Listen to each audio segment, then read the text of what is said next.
It can be really frustrating. It's what I love about boxing. It's kind of the ultimate proving ground when it comes to sports because there's no other way to get better than to just go through a enormous amount of pain and suffering.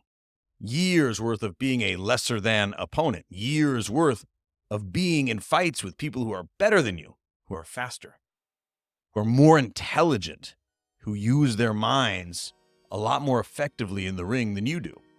And that's true in life as well.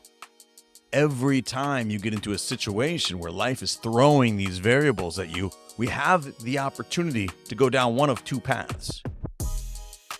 Welcome to Brian Force for Good, the podcast where we explore how to build a truly extraordinary life. Each episode, we'll explore strategies on how to optimize your business, achieve your personal goals, build deeply meaningful relationships, and live a purpose-driven life. Let's get started. Coming to you in real time today, I had a wonderful opportunity befall me this morning. And immediately I was like, got to do a podcast about this. Got to jump on.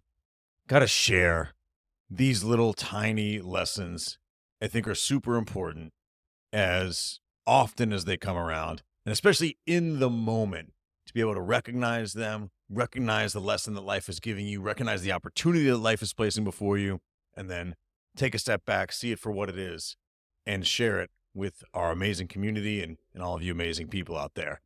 I was so fortunate this morning to get a call from a real estate agent friend of mine who was holding one of my properties open for an open house to let me know that it had been broken into and all of the appliances had been stolen.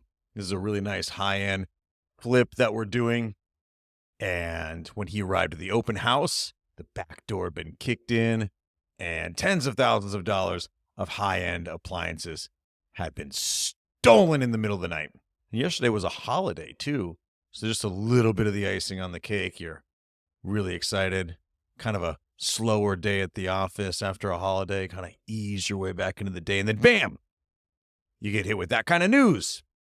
That's the challenge in all of these things. Life is going to throw you variables and challenges. It will test you. It'll test your mentality. It'll test your ability to persevere and to find joy in the little things. It'll test your ability to put your money where your mouth is. I come from a boxing background. I boxed competitively my entire life, all the way into my adult life. There's a saying in boxing that everyone looks good on the bag. That just means that everybody can look like they know how to box when all they're doing is hitting the heavy bag at the gym. It takes a completely different type of individual to be able to perform in a real fight, to be able to keep that style, your senses about you, to be able to continue to think, to be able to remove yourself a step back and be strategic and be effective in a real fight. It's much different than just hitting a heavy bag that isn't punching back. It's way different doing it in a isolated, captive environment where you're never being challenged. And it's very much the same with our thought process. It's very much the same with the continual evolution of our minds, the training of our minds to seek joy, to find purpose, to allow the variables of the world around us not to let us affect our mentality, but to see every day as a blessing and a gift, even in difficult circumstances. That takes a lot of repetition. That takes a lot of time. That takes a lot of meditation. It also takes diving really, really, really deep.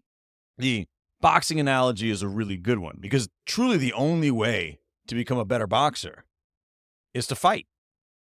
The only way to get better at hand-to-hand combat with other human beings is to do it over and over and over.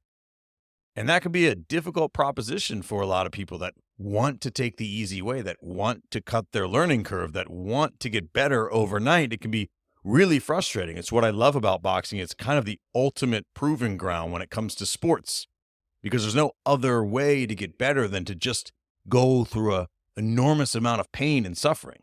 Years worth of being a lesser than opponent, years worth of being in fights with people who are better than you, who are faster, who are more intelligent, who use their minds a lot more effectively in the ring than you do. And that's true in life as well. Every time you get into a situation where life is throwing these variables at you, we have the opportunity to go down one of two paths. We have the opportunity to come from our immediate emotional place of anger, of frustration, of the world is against me. This is happening to me right now. And I'm pissed off. I'm so mad and I can't see through it. And so now that anger and now those emotions and all that frustration is going to seep into every other aspect of my life. I'm going to carry that into my relationship with my partner today. I'm going to carry that into my relationship with my coworkers, my partners, my family, my friends. I'm going to carry around this anger, this resentment, this frustration because someone wronged me. The world was against me today, and I deserve to feel sorry for myself. And that's an entirely, totally understandable human reaction. It can be really, really difficult when life throws a curveball at you to do anything but see the negative. And that's why I don't want you to come from a place of judgment if you still find yourself after however many weeks, months, years of continuing to try and practice a better way of thinking. I don't want you to judge yourself for still having those times because your brain is so hardwired to see the world that way. It's going to take experience after experience after experience of you really, really making a focused effort to seeing the world from a different perspective before it starts to become unconscious. It's just like anything else. Our mind is a muscle. It's going to take repetition after repetition after repetition for us to train our minds to see the world in a way that serves us. It'll take a little while, so don't judge yourself. But here are some helpful tips. I've talked about this in other shows, and my mind immediately goes to this place now. As soon as I found out, and I'll try and put some pictures in the show notes the agent sent me, as soon as I found out the house had been broken into and a lot of money's worth of appliances had been stolen, I instinctively went to my questions, the questions I ask myself. It's one of the most powerful habits that you can get into is asking yourself questions in the moment, slowing it down and asking yourself questions. The first one I always ask is, what would need to be true for this to be a positive experience? I know right now I am feeling upset. I'm feeling very frustrated. I'm feeling angry. What would need to be true for this to be a positive experience? Well, in this particular scenario, a couple of things needed to be true. One, I asked the agent, did the floors get scratched up? Because normally, and I've been through this before, if appliances get stolen out of your house, they drag them along the floor. Those are very expensive floors. The floors cost way more than the appliances. We can replace the appliances. The floors are a much more expensive endeavor.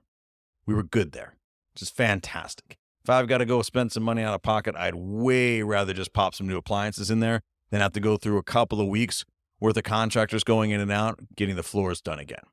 So that's a big positive. If I texted my partner right away, I said, do you mind running over there after you're done with the project that you're working on, getting your guys over there to fix the door, and getting a padlock on the back gate? Obviously, they had come to the back gate, kicked in the back door, and it is what it is. I have amazing people in my life who are in it with me, who I have fantastic relationships with, and who I am always sure to make sure I let know how much I appreciate them. And he was able to get over there within about a half hour, secure the property. It's being worked on. It'll be good as new. By the way, while they were there, an agent with some buyers showed up and they loved the house. Heard about what happened? These things do happen with vacant houses. It's not the end of the world.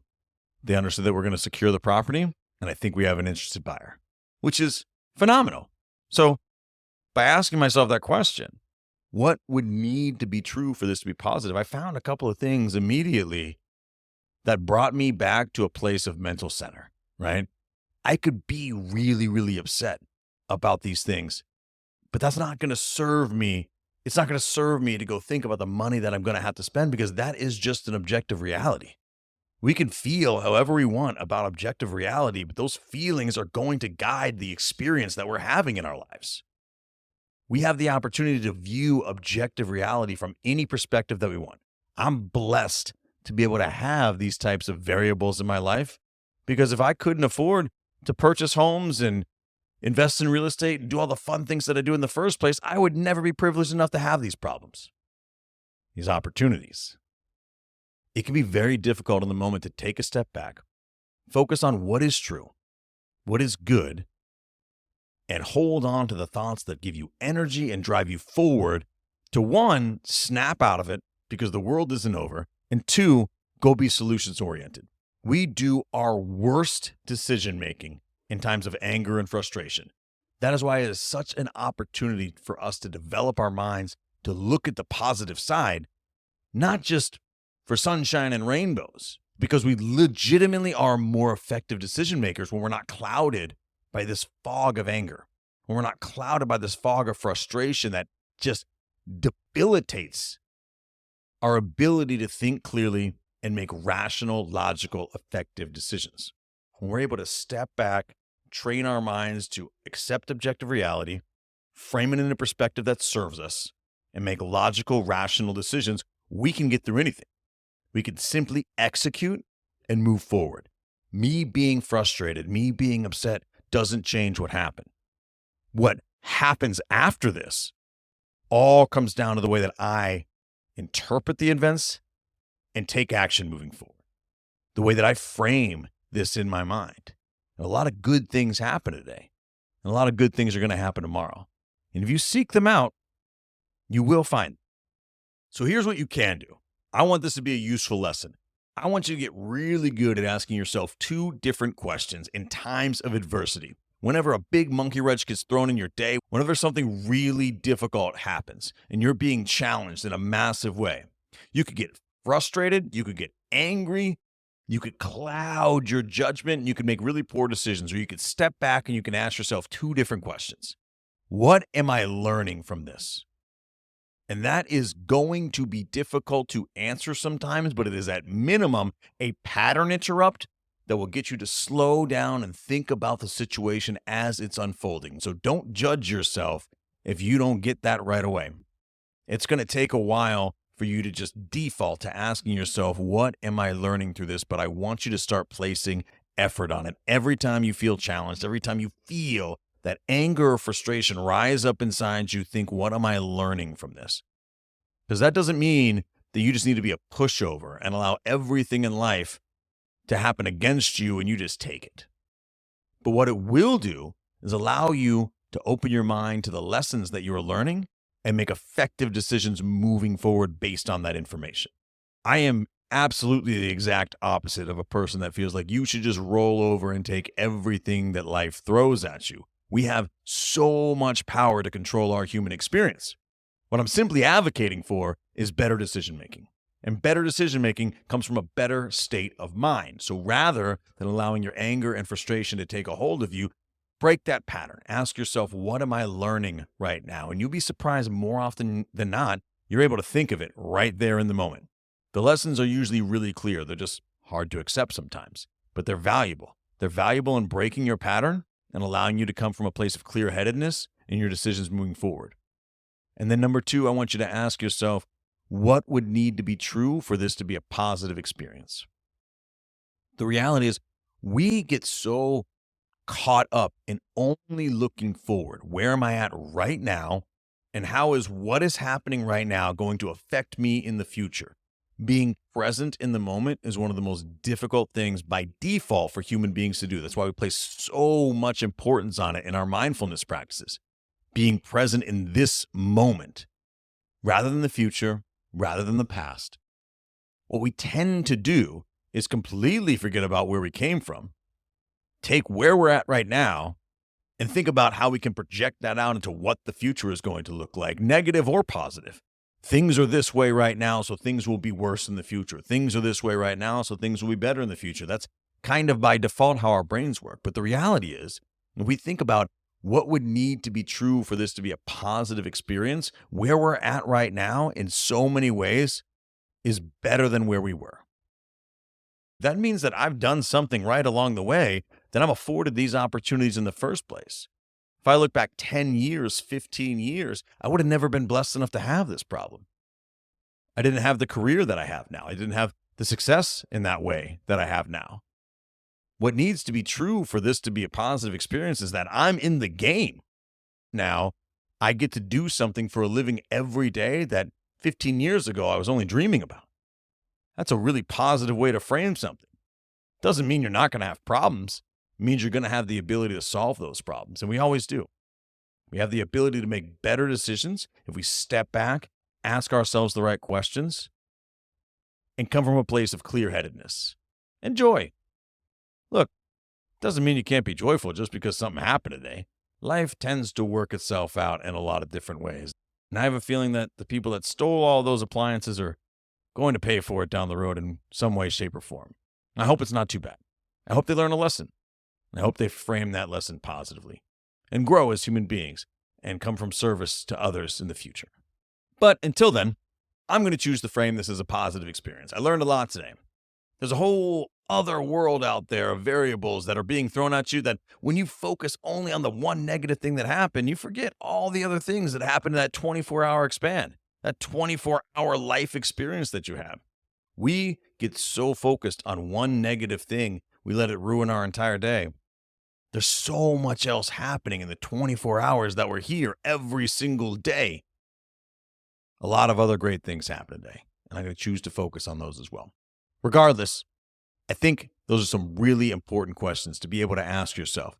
Take time in the moment, next time you feel that anger, next time you feel that frustration, take a deep breath, count to 3, and then ask yourself, what am I learning right now? And what would need to be true for this to be a positive experience? If you can start to get in the habit of that, even 1 out of every 3 times, even 1 out of every 5 times, better would your decision-making be? How much more effectively would you navigate your relationships with your job, your colleagues, your partner, your friends, your family, the world in general? How much more effectively would you navigate the world if you didn't allow your frustration and anger to make your decisions for you in the most critical moments? And that's when we're most angry and most frustrated. Imagine what kind of superpower that would be for your life experience. Thank you for listening to this episode. Ask yourself those 2 questions and get in touch with me. Drop a comment. Let me know how this has had a positive effect on your decision-making and your overall life experience. Talk soon. Thank you for joining me for another episode of Brian Force for Good. If you found this episode valuable, I would truly appreciate it if you subscribe to this podcast and maybe even left me a review. While you're at it, check out brianforce.com and sign up for our weekly newsletter, The Mindful Tycoon. Each week, we provide insights to help you grow your business, achieve financial freedom, and live a life of purpose and fulfillment. Thank you again for listening, and we'll see you next time.